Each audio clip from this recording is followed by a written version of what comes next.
And, you know, that there's a lot of stuff we had to put on the editing floor that we wished we could put in, but had to take out. So hopefully in the DVD set, maybe we can include some of that. And also, man, I just, you know, the more people that have it in their hand, the more people that share it and you know, learn the truth, the better.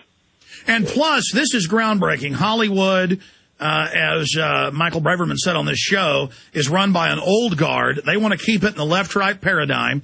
Michael is really a smart guy. He understands all this.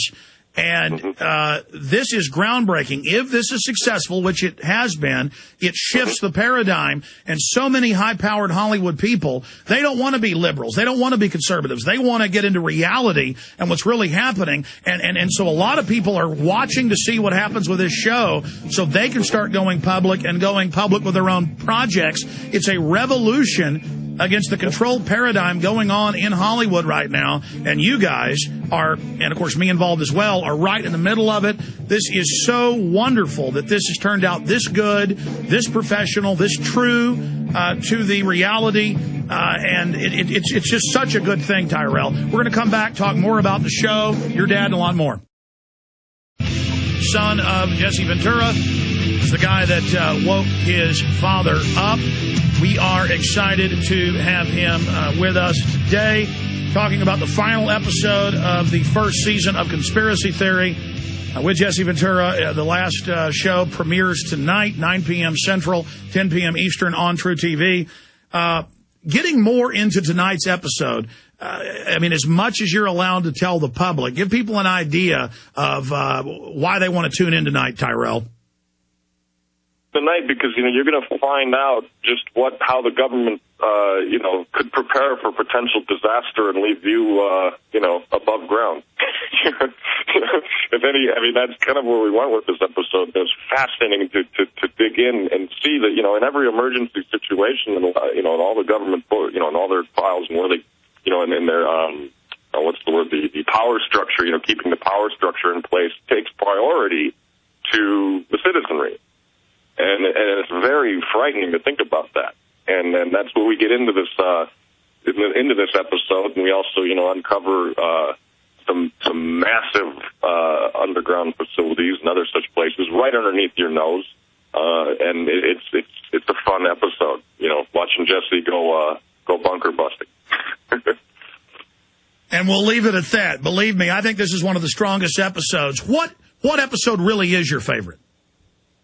Like I said, probably 9/11, and global warming was interesting, too, because I'd never, you know, I always assumed that the global warming was real. And like we say in the show, we're not debating the science of whether it's real or not. We just are debating the ideas that are being presented to help stop this problem. You know, are they really going to stop the problem, or are they just going to make the wealthy more wealthy and then make people rich?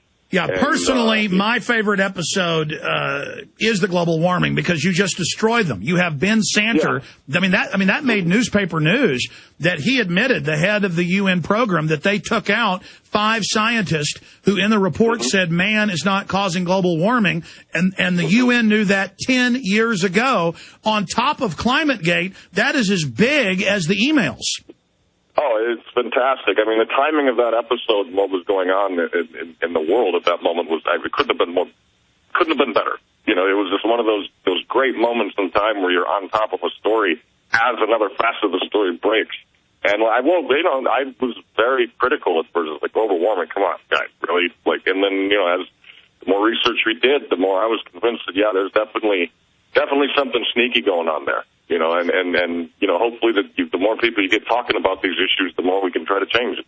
You know, I mean, that's the whole point of doing shows like this, to, you know, get you talking, get you aware of what's going on around you, not just being spoon-fed, you know, everything you see on television.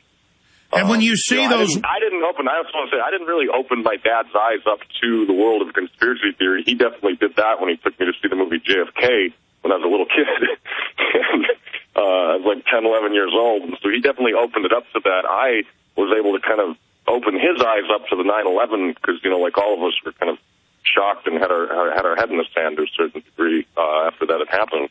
And at first he was real hesitant to buy in, but then I just kept saying, just watch the loose change, watch this. It raises enough questions that'll make you think about it. And then that kind of got him rolling on 9/11, and then opened up, you know, really that got him rolling into creating this show to a certain extent because it kind of opened his mind up to other the other conspiracies out there beyond just JFK. Well, sure, Tyrel, but, I mean, talking to your dad the last time he was down here in Austin with me for a few days, I mean, he said he knew about JFK, he knew about some of the things, but that you had brought him so many books and evidence and material, and then I'd given him material, and then all of that, that he went down to Mexico and spent months and months reading and watching it all and doing research, and then he really had this awakening, to a higher level of information. And then you guys had just gotten back from HARP in Alaska when I hooked up with you guys at the hotel there in L.A., and I was talking to your dad, and he said, Alex, my head's spinning. When I lay down at night, it's literally spinning and opening up, and that's the same process that all of us go through, even when we think we know what's going on, even when we think we're aware of the New World Order and the shadow government, it just gets more and more crazy, and this microcosm of the underground bases, how there's this giant archipelago of underground bases and continuity of government facilities that are even on record to exist. Imagine what we don't know exists, and the general public has no idea all this is going on beneath them.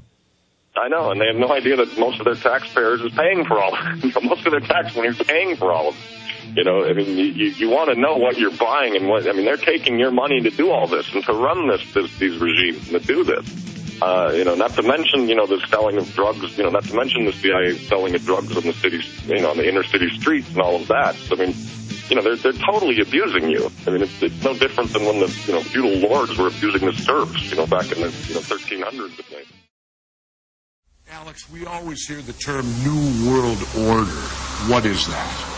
The New World Order is the establishment's catch-all phrase for all these groups and organizations. Everything we've talked about. It's the name of their agenda, the global elite's vision for the planet. It is a hellish prison planet controlled by them against a defenseless public. How come this isn't exposed? They did report on it. The Council on Foreign Relations now goes on C-SPAN.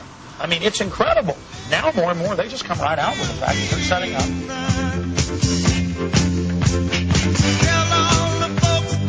Okay, here's the deal. We've got Tyrel Ventura, part of the production team, associate producer, camera guy, researcher on conspiracy theory. The last episode, 2012, the Underground Bunker program, that is coming up tonight, 9 p.m. Central, 10 p.m. Eastern. Believe me, you want to tune in and watch it. The hour before, they will re-air last week's show, which Jesse thinks is the most wild one, and that's the Manchurian Candidate program that we know is real.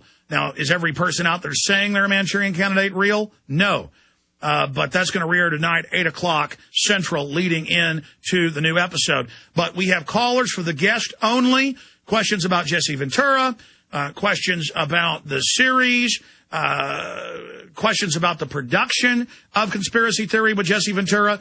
Tyrel Ventura is here giving us a different perspective or a different angle on the production. 1-800-259-9231. 1-800-259-9231. Tyrel, I want to get into your dad and politics, but before we do that, I've been asking the questions here. Any other points or ideas? You were getting into government drug dealing, how many times they've been caught, CIA aircraft crashing full of cocaine, and you got cut off by the break. Any more statements on that or anything else you want to say to the audience? The thing I want to say, too, is, I read the talkback section on the Facebook page for the conspiracy theory for our show and all of that. And I've gotten a lot of mail, to the company and to the production office, of people, telling us, look, I've uncovered this or I've found that. And we do take that seriously. I mean, if we do get picked up for a second season, we need material. So if you're, if you have anything out there that you've uncovered or you think of, don't be afraid to send it to us.